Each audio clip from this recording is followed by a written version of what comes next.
Bonjour, bienvenue dans Lex Inside, l'émission qui donne du sens à l'actualité juridique, du droit et rien que du droit. Au programme de ce numéro, on va parler des produits défectueux dans le domaine de l'intelligence artificielle et des objets connectés avec mon invité Stéphanie Berland, avocate associée au sein de DWF. On parlera ensuite décarbonation dans le secteur de la santé avec Marie-Caroline Buyati, avocate au sein d'EY Société d'avocats. Et enfin, on parlera de la réforme de l'action de groupe avec Valérie Lafarge-Sarkozy, avocate associée chez Advent Altana. Voilà pour les titres. Lex Inside, c'est parti!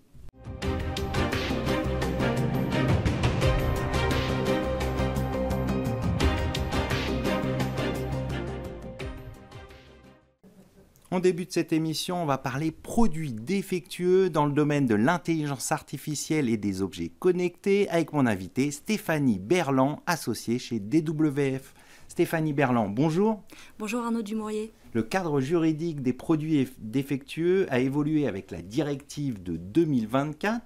Pour commencer, pourquoi ce texte était-il nécessaire ? Écoutez Arnaud, la directive sur les produits défectueux précédente datait de 1985. Donc c'est une directive qui instaurait un principe de responsabilité sans faute pour les produits défectueux. Et bien évidemment, compte tenu de sa date, elle ne prévoyait aucune disposition spécifique en matière de logiciels, d'IA, de produits connectés. Elle visait à protéger les consommateurs contre les produits physiques dangereux. Et aujourd'hui, on voit bien que tous les produits autour de nous, de plus en plus, intègrent ces éléments logiciels, vont intégrer certainement de l'IA. On a plein d'objets connectés qui sortent sur le marché. Et donc, finalement, ces objets peuvent connaître des bugs, peuvent connaître finalement des dysfonctionnements qui vont créer des dommages. Et dans ce cadre-là, il est apparu nécessaire d'adapter le droit et cette directive à ces nouveaux risques. Alors, on va s'intéresser maintenant aux apports de cette directive. Quels sont les 3 apports majeurs de cette directive ? Alors le premier grand apport, c'est évidemment d'élargir cette notion de produit pour intégrer dans cette notion de produit les logiciels, les systèmes d'IA et les services numériques de manière assez large pour faire en sorte que justement ils soient couverts et dans le champ de cette directive et que tous les défauts associés puissent également être couverts par cette directive. On peut parler de problèmes de sécurité, voilà, puisqu'on est en droit d'attendre un certain nombre de sécurités aujourd'hui de tous ces produits. Et le deuxième grand apport, c'est finalement du coup d'étendre la responsabilité des acteurs aux nouveaux acteurs qui vont être finalement concernés par ces produits numériques. Donc ça va être le développeur du système logiciel, l'intégrateur d'une solution logicielle ou celui qui va fournir la mise à jour. Ces nouveaux acteurs doivent aussi rentrer dans le champ de cette responsabilité sans faute. Et puis le troisième grand volet, on le voit avec le côté numérique, la difficulté pour la victime, ça va être évidemment la preuve. Comment est-ce qu'on peut apporter la preuve d'un problème défectueux sur un produit qui intègre du numérique? Et c'est là où la directive de 2024 va instaurer des présomptions de défaut, de lien de causalité entre une faute, un dommage. Eh bien, on va avoir finalement un lien de causalité automatique lorsque la faute, on va dire, revêt une dimension numérique.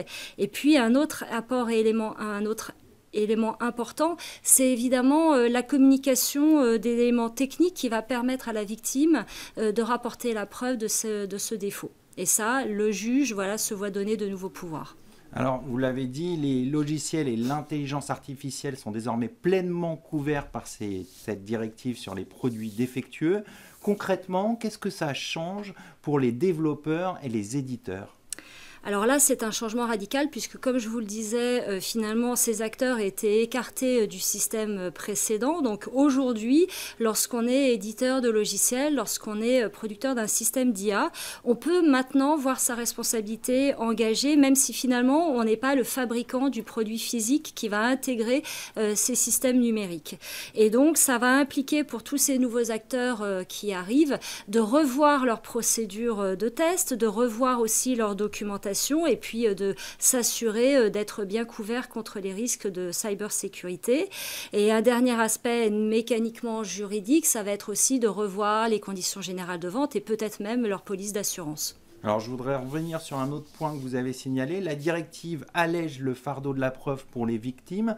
En quoi est-ce un tournant dans les litiges techniques ou complexes ? C'est un tournant parce que finalement, on voit bien aujourd'hui qu'il peut y avoir des cas de plus en plus complexes qui arrivent lorsqu'il peut y avoir un produit défectueux et un dommage corrélatif. Dès lors que justement le produit défectueux intègre un service numérique. Et finalement, aujourd'hui, vous pouvez avoir par exemple une IA médicale qui va se tromper. C'est effectivement très difficile pour la victime d'arriver à prouver exactement ce qui a dysfonctionné. Et c'est là où la directive autorise justement désormais au juge à demander des éléments techniques au producteur du système d'IA ou de l'élément logiciel. Et ça sera à lui à ce moment-là effectivement de pouvoir fournir cette documentation pour se dédouaner. Puisque finalement, dans le dernier rapport de la directive dont je vous parlais, et c'est là où ça consiste effectivement dans une véritable révolution, c'est qu'il va y avoir une présomption de lien entre le défaut et le dommage. Si vous arrivez en tant que victime à pouvoir prouver que vous avez subi un dommage et de montrer que le dommage, vous considérez qu'il est causé par tel produit dont vous arrivez à démontrer le défaut, finalement, la directive va établir un principe de causalité qui va vous permettre d'être considéré comme victime. Et voilà, il y a différents cas de figure comme ça qui peuvent contribuer à rendre finalement les recours plus accessibles pour ces potentielles nouvelles victimes. Alors maintenant, on va s'intéresser à un autre aspect, les conséquences pour les entreprises. Quelles précautions doivent prendre les entreprises à partir de maintenant dans leurs contrats, dans leurs procédures de mise sur le marché ou leur mise à jour logicielle ? Alors c'est vrai qu'aujourd'hui, toutes les entreprises qui vont fournir des services numériques qui vont être amenés à être intégrés à des produits, elles doivent dorénavant parfaitement documenter les étapes du développement de leurs produits et aussi du suivi des produits. Elles doivent également revoir leurs contrats pour bien mettre en œuvre des systèmes de garantie, notamment avec leurs sous-traitants pour que les mécanismes de responsabilité soient clairement définis. Et puis, de manière aussi pour le service après-vente, on va dire, pour ce qui concerne les mises à jour, dès lors que vous pouvez avoir une responsabilité qui est engagée par la mise à jour de votre logiciel, eh bien, il importe de véritablement aussi documenter ces mises à jour pour ne pas se voir reprocher un défaut après la vente. Alors on va s'intéresser maintenant au champ d'application. Est-ce que cette directive, elle concerne uniquement les professionnels ou elle intéresse également les consommateurs ? Alors c'est une directive qui va viser tous les utilisateurs en fait, quel que soit leur statut, consommateur ou professionnel. Et donc c'est un point effectivement important puisque aujourd'hui même une entreprise qui achète un logiciel qui s'avère défectueux va pouvoir bénéficier de ce régime de responsabilité sans faute et donc se retourner vers la personne qui lui a vendu ce produit plus facilement. Alors on imagine aussi qu'il y a des conséquences pour les assureurs. Concrètement, est-ce que les assureurs vont devoir revoir leur modèle de couverture et quels sont les nouveaux risques que cette directive met en lumière ? Alors côté assurance, c'est certain que face à cette nouvelle directive, les assureurs vont devoir adapter leur contrat, leurs clauses contractuelles pour effectivement se couvrir contre ce nouveau risque numérique, se couvrir contre les problèmes de mise à jour logicielle ou en tout cas demander à leurs assurés d'avoir les clauses ad hoc dans leur contrat. Et effectivement, c'est tous ces nouveaux risques liés à l'univers cyber qui nécessitent de revoir aussi les polices. Alors les produits mis sur le marché avant le 9 décembre 2026 restent soumis à l'ancienne directive. Concrètement, que doivent faire les entreprises dans cette période de transition ? Alors là, vous allez avoir une période un peu plus compliquée à gérer effectivement pour les producteurs de produits qui intègrent ces systèmes numériques puisqu'il va falloir que leur documentation soit à jour pour que lorsque la directive va rentrer en vigueur le 9 décembre 2026, il n'y ait pas de doute sur les produits qui bénéficieront, enfin plutôt qui seront soumis à ce nouveau mécanisme de responsabilité, des produits qui seront encore sous l'empire de l'ancienne disposition. Et donc ça va aussi nécessiter là de revoir les contrats pour mettre en œuvre des clauses très claires de vente, de maintenance et de garantie avec des périodes d'entrée en vigueur avec une législation qui leur soit bien applicable. On va conclure là-dessus. Merci Stéphanie Berland. Je rappelle que vous êtes associée au sein du cabinet DWF. Merci Arnaud. Tout de suite, l'émission continue. On va parler de décarbonation dans le domaine de la santé.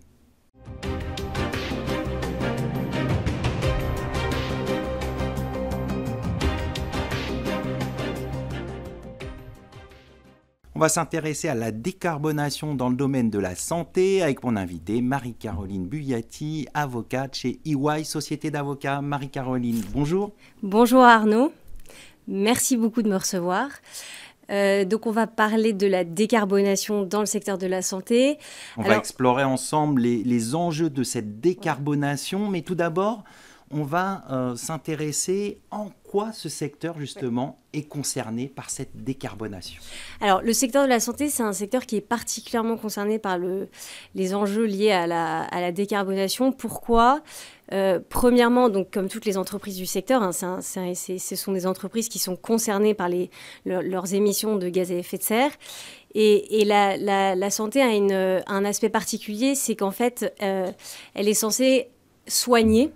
Et donc, par cela, elle est responsable et elle va être précurseur, et on l'a vu avec la crise du Covid-19, elle est précurseur pour anticiper les épidémies, développer de nouveaux médicaments, anticiper par exemple l'arrivée de nouvelles maladies qui peuvent être liées au dérèglement climatique. Et donc pour cela, la santé, elle a une double facette. Elle est particulièrement concernée par les enjeux des émissions de gaz à effet de serre. Alors, d'après le Shift Project, hein, le secteur représente 8% des émissions de gaz à effet de serre en France.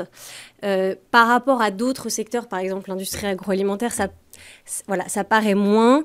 Mais il y a une particularité sur le secteur de la santé, c'est qu'en fait, il y a une sorte de ce que certains appellent le pacte social, c'est-à-dire que le secteur de la santé, les laboratoires pharmaceutiques, les fabricants de dispositifs médicaux doivent quelque chose à la population. Il y a un sentiment, pas de redevabilité, mais de soigner et donc de prévenir l'arrivée de maladies et donc d'être particulièrement vigilant à tout ce qui est pollution de l'air, pollution des sols, pollution de l'eau, biodiversité et dérèglement climatique. Donc, en fait, la décarbonation, elle s'inscrit presque dans quelque chose de plus grand qui est l'environnement, la biodiversité, le dérèglement climatique. C'est un peu d'ailleurs ce qu'on vise avec CS3D. Alors, ce qui est intéressant sur la décarbonation dans le secteur de la santé, c'est d'où viennent les émissions de gaz à effet de serre. D'après le LEM, ce serait, donc, qui est le syndicat des laboratoires pharmaceutiques, ce serait surtout achat de médicaments et de dispositifs médicaux. D'accord. Et en particulier, ce serait la distribution et le transport, notamment, et on en reparlera, parce que la production en fait se fait souvent en Inde, la production de matières premières, de principes actifs se fait souvent en Inde ou en Chine, mais également la fabrication en tant que telle, puisque vous allez utiliser des produits chimiques, que vous allez devoir gérer vos déchets. Voilà. Donc on comprend avec ces chiffres que la décarbonation est vraiment un impératif stratégique. Concrètement, pourquoi la décarbonation est fondamentale pour le secteur de la santé ? Alors, elle est fondamentale parce qu'aujourd'hui, on met vraiment l'accent sur ces points-là. D'un point de vue, par exemple, des investisseurs, les investisseurs vont regarder en fait si des entreprises sont durables ou pas. C'est pas forcément un sujet. La durabilité, c'est pas forcément le sujet qui est le plus regardé en premier, puisque bien sûr, on parle beaucoup des moyens. Exactement. On parle beaucoup des moyens, mais c'est un sujet long terme qui peut être regardé dans le cadre de partenariats long terme ou dans le cadre d'investissements, d'achats, d'acquisition d'entreprises. Alors, ça va être, c'est le cas, hein, nous, ce qu'on fait, c'est dans le cadre de due diligence. En fait, on regarde l'état de maturité de l'entreprise, l'état de conformité de l'entreprise par rapport à la réglementation applicable. Et ça, c'est des points qui sont souvent demandés par les acquéreurs. Il y a aussi un point très important, c'est la responsabilité des dirigeants. Pourquoi ? Parce qu'il y a de nombreuses réglementations qui sont entrées en vigueur dans les dernières années, qui vont certainement, et d'ailleurs qui sont en cours de préparation et qui vont certainement entrer en vigueur. Et la responsabilité des dirigeants peut à cette occasion être encourue, d'où l'importance en fait au COMEX d'avoir une attention et une oreille particulière pour toute la direction RSE. Et la direction juridique doit s'emparer de ces sujets parce que ce sont des sujets qui sont prioritaires et qui sont clés pour l'entreprise de demain. Alors, oui. Il y a un dernier sujet, si je puis me permettre, pour lequel c'est fondamental. Aujourd'hui, on parle beaucoup des marchés publics, en particulier de l'AP-HP. En fait, l'AP-HP a mis en place, ou est en train de mettre en place, un outil qui permet d'évaluer l'impact carbone des médicaments. Et donc, demain, l'AP-HP, dans le cadre de marchés publics, par exemple, peut se dire...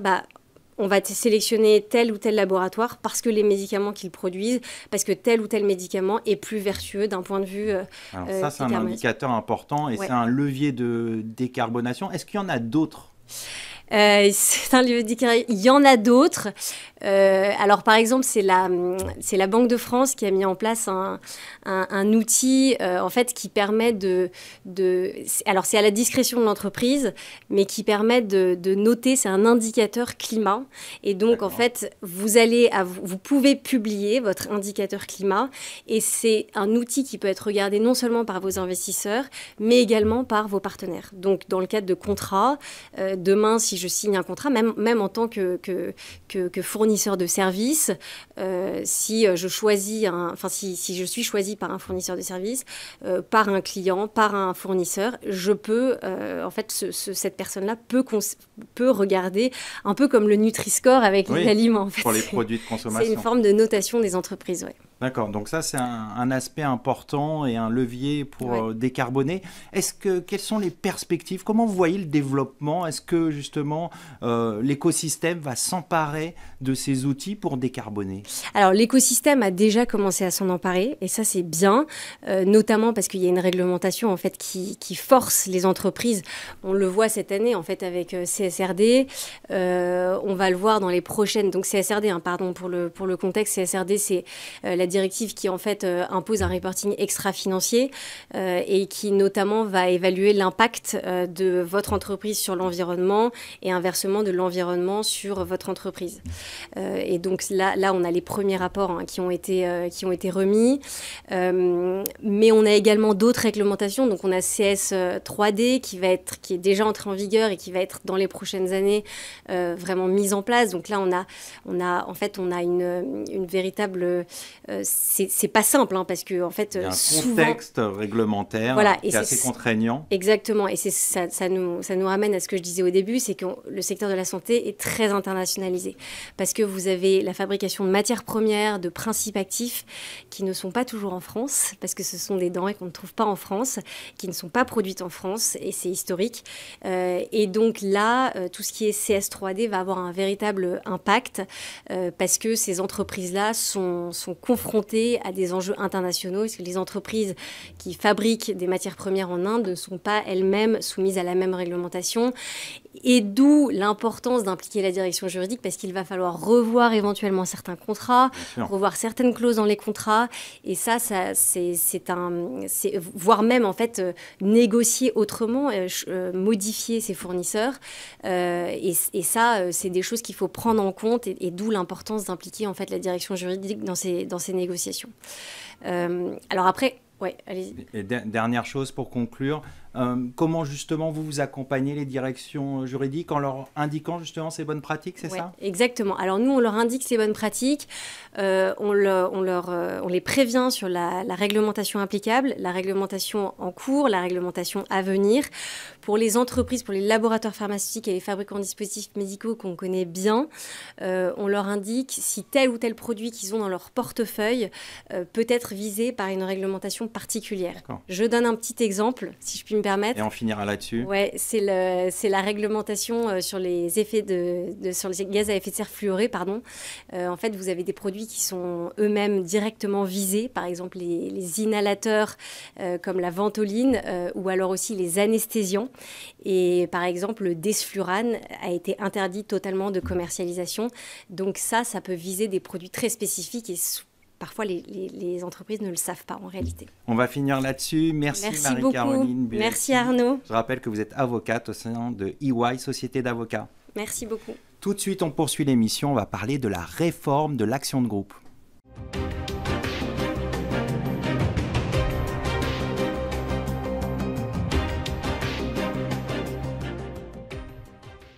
On poursuit ce Lex Inside et on va parler de la réforme de l'action de groupe avec mon invité Valérie Lafarge-Sarkozy, associée au sein du cabinet Advent Altana. Valérie Lafarge-Sarkozy, bonjour.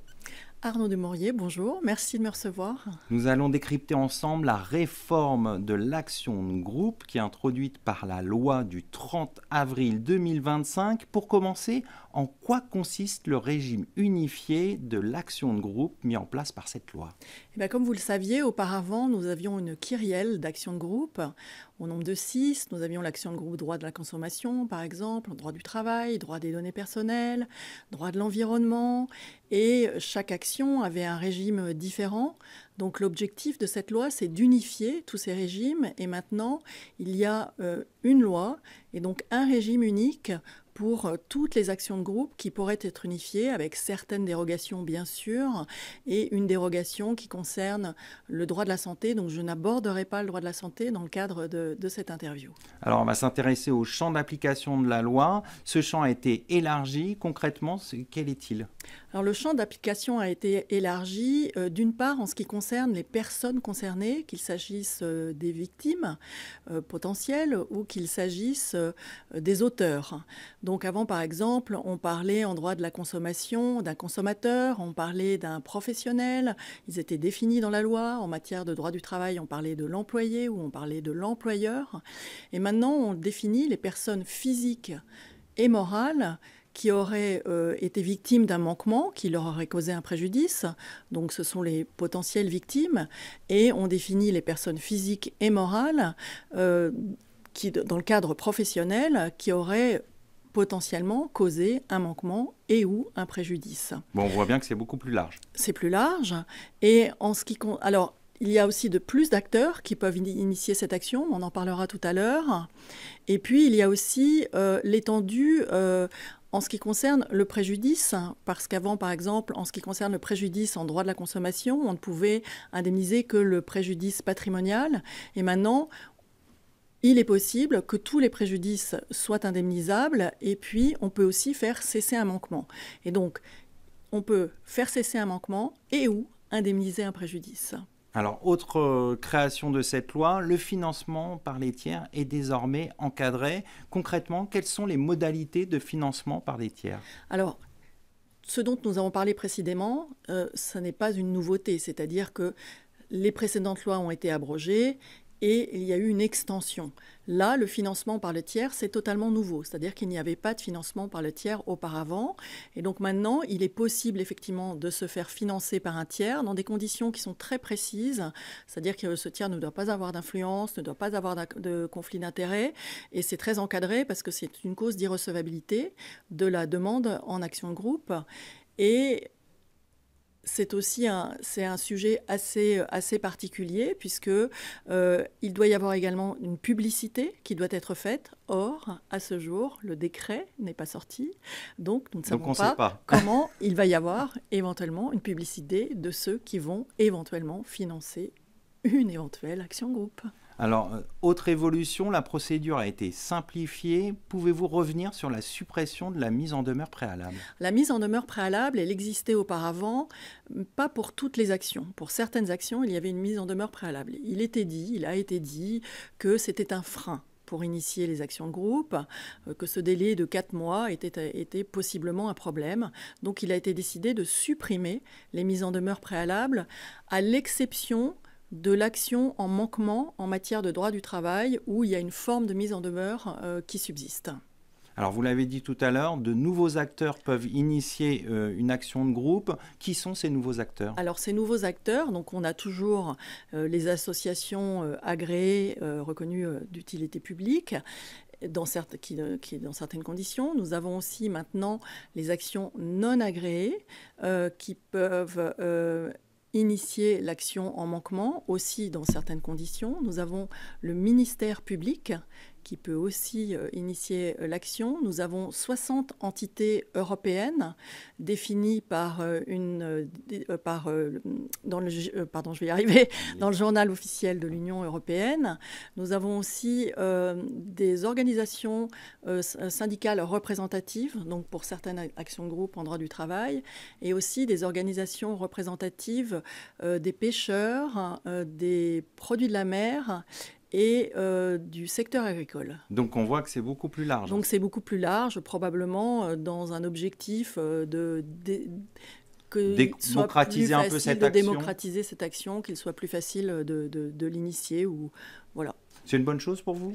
Alors, je n'ai pas tellement envie de donner mon avis sur le sujet parce que nous ne représentons que les défendeurs à ces actions de groupe. Donc, est-ce que c'est une bonne chose qu'il y ait une plénitude d'acteurs qui peuvent initier l'action de groupe ? On verra. Alors, autre création, il y a un registre national des actions de groupe auprès du ministère de la Justice. De quoi s'agit-il ? Alors ça également, c'est une chose nouvelle, ça n'existait pas auparavant. Et donc, je ne peux pas vous donner beaucoup d'informations sur ce registre qui va être tenu normalement par le ministère de la Justice, parce que là encore, nous n'avons pas d'informations et le décret n'est pas paru. Donc, je ne sais pas. À suivre. À suivre. Alors, ça fait beaucoup de choses à suivre. Beaucoup de choses à suivre. Ouais.